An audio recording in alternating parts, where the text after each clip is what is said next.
Greetings, family. This is Victorious 10, aka Priestess Victorious. So today is February 4th, 2020, and it is my father's 81st birthday. So today is going to be a father appreciation post. But before I get into my dad and all that jazz, I want to give a shout out to the Made in Africa project, and Africa Day 2020 is coming up May 25th through May 30th. I'm excited. I'm juiced to be going to Senegal. Haven't been to Senegal before. It'll be my 7th trip to the continent, but never been to Senegal, Gambia. So I'm super juiced, super excited. Register, sign up, connect, get in there, get in where you fit in. Africa Day 2020, come home, is going to be lit, it's going to be popping, collaborating, networking, building Africans for Africa. You know, I'm so inspired by the work that they're doing. I'm just like, yes! So I can't wait. And I'm ready to add on and build and just see what they're doing on the ground and see how I can add on and contribute. So our folks in the Universal Family Network, our folks in the consultancy, tap in, reach out. RJ, the whole squad, the fam, they're doing their thing. They're building solid. So reach out. You can find them on Facebook, Instagram, the official Africa Day 2020, and the Made in Africa project. So yeah, I just submitted the proposal today on my dad's 81st birthday. So I'm feeling good energy and good vibes for Califa Consulting and the Universal Family Network to add on into their program. And it's a full program full of business networking, educational fairs, women's influencer, fashion show, festivals, parade, music, functions. It's a whole week. It's not just one day. It's a whole week. So yeah, in the spirit of Africa Day, right? In the spirit of African liberation, in the spirit of the All African People's Revolutionary Party, just the liberation movements of West Africa, right? And those freedom movements of those times. And so also shout out, these people are not just hosting an event, a party, right? They're building, okay? Today for the future. So just hats off, respect, and looking forward to being on the ground and connecting with the brothers and sisters that are part of the Made in Africa project. So salute, respect. So my dad's appreciation post. So I called my dad to tell him happy birthday, and he's so sweet. So he's saying happy birthday. I'm saying happy birthday. And after I say happy birthday, he's like, you know what, Victoria, I just want to commend you because I don't have, little girls. I have grown women. And my daughters are all independent and they're responsible for themselves. And I commend you. And I commend your sisters. And I appreciate what you said. I admire what you said to me the other day in our conversation that we had the other day. And how you're doing your business. And you're responsible for yourself. And you're making it happen for yourself. And you're not working for nobody else. And that's commendable. Yes, Daddy, I got it from you, Daddy. You don't work for nobody else. You work for yourself, huh? On your own terms. So, with that being said, let me get into my father appreciation post. So, let's see. I wrote out more or less 10 things. Okay. Number 1. You picked me up from the county building when I was first born. Thank you. Thank you, Dad, for when my mom, not being in her whole self, and my mom gave me up for adoption. When you found out, to let you tell it, you took $99 and you paid to get me out the county building and to have custody of me. So you didn't have to do that. You could have just been like, let her go on to the blow in the wind, but you didn't, to let my daddy tell it. Him and my mom only had sex one time and I was conceived. What happens in Vegas does not stay in Vegas, baby. Let's be clear. I'm international. But my dad will say, but I believe children need a father. And I never had no DNA test. I never had no blood test. Your mama said I'm the daddy, so I'm the daddy. So thank you, daddy. That brings me into my dad's personality. I thank my dad for his personality. Because that's my personality. Them is my genes. His genes is my genes, right? So my dad probably like me. You either really rock with me or you don't. It's no really lukewarm. His personality. No words, no words, no words. If you know my father, Happy Howard Eley, Howard Zubulin Eley, Detroit Red in his own right, coming by way of Virginia, by way of the Carolinas, by way of Elytown, by way of the Merritts, by way of the Eleys. I just thank you, Daddy. You're definitely not everyone's cup of tea, but for the ones that like that tea, they be drinking you. And same for me. I'm not everyone's cup of tea, but the ones that like this cup of tea. Number 3. So my dad is non-judgmental. He'll say what he got to say. He may talk mess. He may cuss you out, but he's not really judging you. He lets you do you. He lets you be you, and you live with those consequences. But you're free to make those choices, and you don't feel bad about them. At least I was my dad's youngest child. My dad's oldest child had a different experience. Keith was probably 20 years older than me. So my dad was different with Keith and his sexuality, but over the years, my dad even grew to accept Keith and his sexuality. So anyhow, we're not even going to go there. That's a whole nother video for another time. But I thank my dad for 20 years later, when it was time to raise me,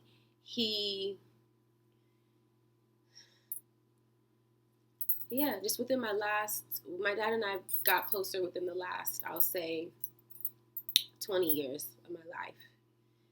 The first 15 they were tumultuous for me. And it was in the second half, around my high school graduation, college, my adult years where my dad and I got to be closer. So thank you for allowing me to be me. I don't have to. The thing is, I love my dad for allowing me to be me because he allows himself to be him and he don't give up. Okay? So when you accept yourself, let me lean in. When you can accept yourself, then you can love others and you can accept others and then they can be free. That's why I can appreciate my dad. He loves himself. He accepts himself. So he not putting no type of conditions on you. Because a lot of people, they put conditions on you because they have boxed their self in. Don't try to box me in, baby. I'm not going to fit. Right? And I was raised by a man that didn't make me fit into a box. At least as a woman, I didn't have to fit into a box. As a child, that was another story.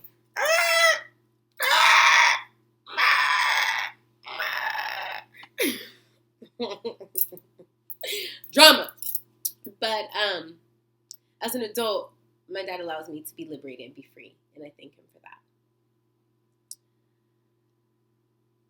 Boundaries. My father has taught me healthy boundaries.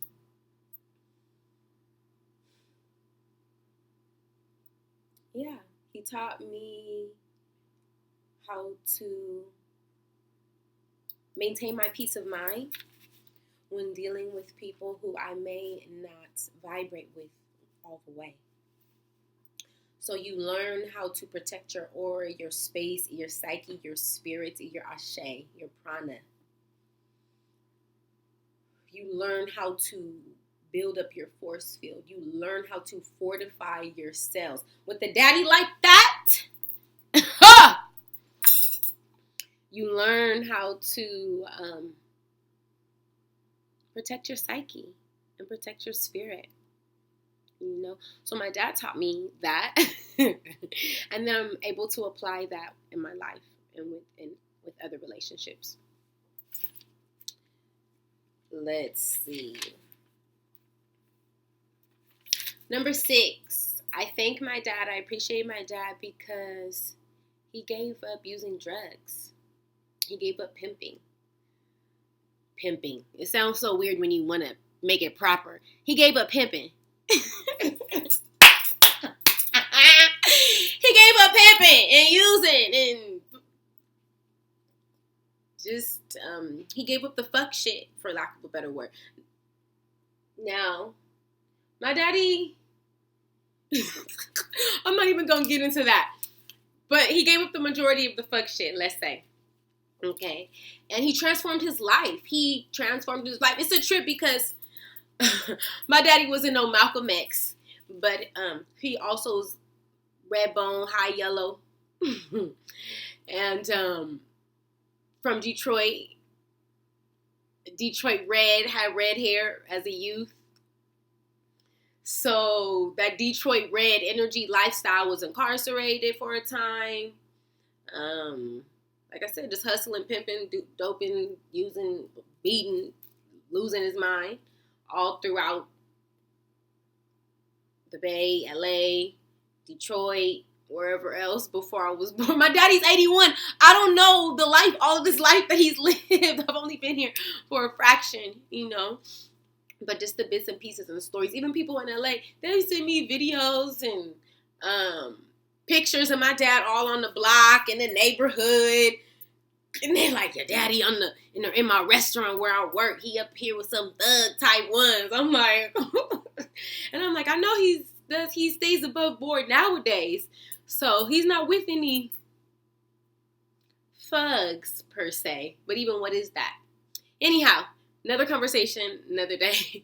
But I thank my dad for transforming his life. And even if he, let's say, like, yeah, he may still hang out with Nagas from the block. Just because you're a Naga from the block doesn't mean that you're necessarily a thug, right? But he may still have the brothers and sisters and the folks that he builds with in the neighborhood and on the block and whatever, but he's not still about that block mentality. You know, that's the thing. We still may be on the block, but we're not of the block, right? We're on the block now, uplifting, spreading the good word, ministering, you know, connecting with our brothers and sisters, with our community. You know, my dad, he would pop up at Harass Unity Center, you know, of African Spiritual Science, which was a spiritual center that supported me and my spiritual development and training as I was coming into young adulthood. And my dad, I can't necessarily say was on that page. He never really clung closely to any spiritual practice per se as an adult, but he would still be at the spiritual center, you know, spreading the word, whatever word he was on that day, you know. And so, yeah, even though my dad did go from pimping and hustling and all that, he transformed his life, right? So that's my next point. He's so healthy for the most part. I think I rubbed off on him. He drinks a lot of water. If you ever see my dad, just like me, look, I get it from my daddy. He got a big old jar, but he keeps a lot of ice in it. He likes a lot of ice. I like my room temperature. He has a big old jar of water, big old glass, probably with a little cap on it and a straw, and it's full of ice, right? If you ever see Happy Howard Eley running through LA, running through Inglewood, running through Atlanta, running through the Bay, in China, we're going to get you to West Africa eventually, Daddy. But you got to behave yourself. I told my dad, he came to my website launch.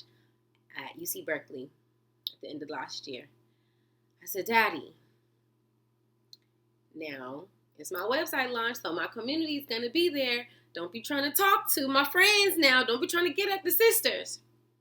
Why he tell me? I'm grown. Don't tell me how to act. Okay. Anyhow, another conversation for another video. I got like 10 videos worth of content just in this one discussion about appreciating my father.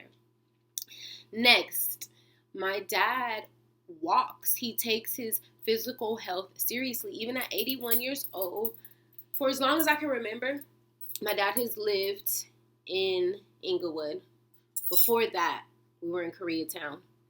But for as long as I can remember, my dad has walked to the beach, up through the neighborhoods, through Dorsey, through Crenshaw, to Manhattan Beach, to Venice, Santa Monica, AIDS walks, marathons, you name it.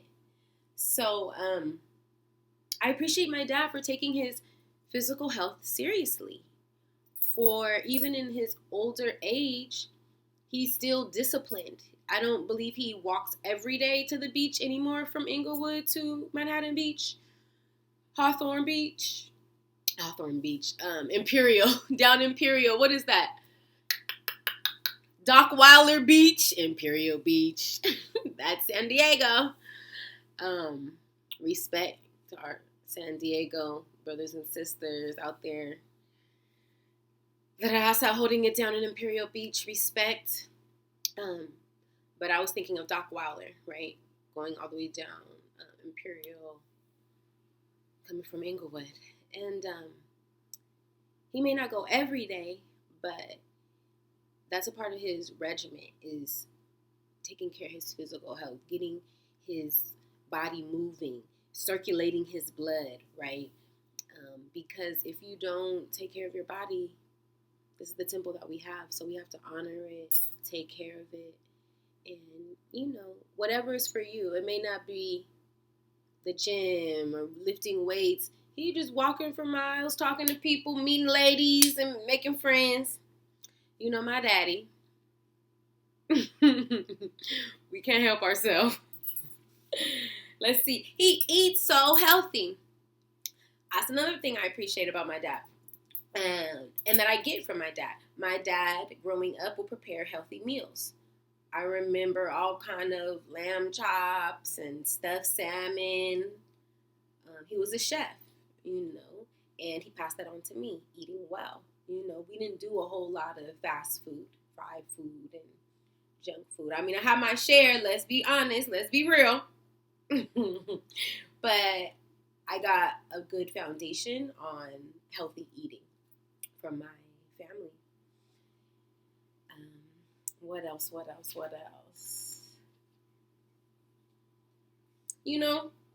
My dad did his best. That's number 9. I love my dad and I appreciate my dad because he did his best. My dad, like myself, he was also a ward of the court, right? My dad was not given up for adoption. He lived in an orphanage during the Depression for some time. Not his whole life, but for some years, him and his brothers and sisters, he would tell us they lived in an orphanage, and he experienced trauma, as you can imagine, from being separated from his family, living in an orphanage, maybe not having the best relationship with his mom and his dad, but I love my dad because he still did his best to show up as best as he could, to provide as best as he could,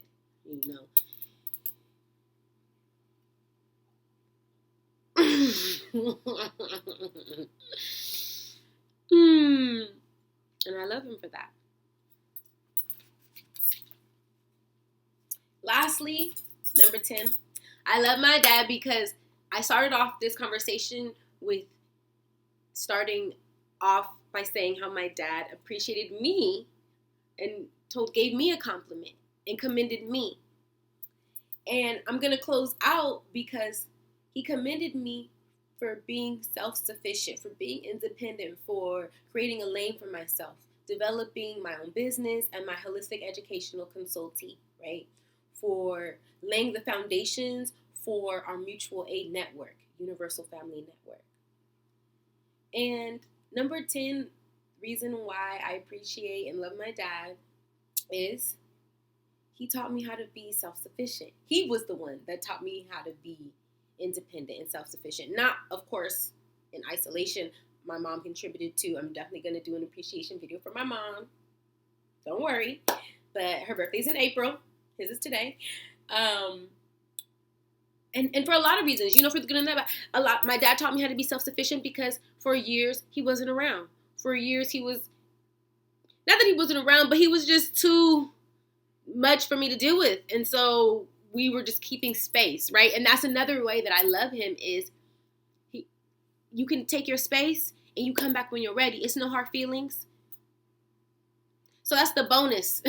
Number 11. Number 10, my dad taught me how to be self-sufficient by showing up and teaching me, right, through his lifestyle, his way of being an entrepreneur. He also showed me how to be independent from the ways where he wasn't present, right? And I had to make it pop for myself, right?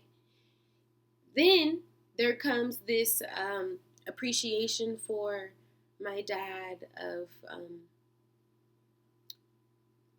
accepting me when I'm around and accepting me when I'm not around and welcoming me when I come back, right? And that's even a part of my love language. I have so many friends, so many families, so many community, Universal Family Network all over the world, all over the globe, right? And I may not be able to call, text, FaceTime all of my Universal family. But I hope that whatever time that we spend together was impactful, that you remembered and I uplifted you, right? And it was an enjoyable time when we're together, right? And then when we separate. And it's a non-attached attachment. Or it could just be non-attachment, period. You could define it, however you like it, And for me, for my dad, is when we're together, when we talk, cool. If we're in each other's presence and we're vibing, cool. If he does something that doesn't rub me the right way, or I do something he not really vibing with, we can take our space. And then we come back whenever the time is right. It may be a week, a month, a year, 2. Who knows? It just varies from time to time. But my daddy still rock with me, and I still rock with him, right? Over the years. That's family. So thank you, Howard Zubulin Eley. Happy Howard. Thank you for giving me life. Thank you for your DNA. Thank you to my Universal family. Thankful for sharing this energy with me, and look forward to creating more videos, sharing what we're doing, sharing the works of Califa Consulting and our Universal family. So stay tapped in, reach out, hit us up, share, like, comment, spread the word, meet us up in Senegal, come through. I'm having a tour, organizing a repatriation trip in Ghana. Build, add on, come rock with us. We're going to be in Senegal May 25th through May 30th for AfRaKa Day 2020, and then in Ghana from June 10th through August 20th. So we're going to be in the Gold Coast doing it. Maybe dip to Togo, Benin, Naja, Colin. We'll see. This travel ban, it's not going to affect me. First off, I'll be fine. But that's also why the West African passport, the ECOWAS passport, is so essential. That's also why doing your research on the citizenship, repatriation, rematriation is so essential. So definitely gonna get into some more of these topics and talk about repatriation, rematriation, Africans traveling throughout the continent. And stay tuned. Peace.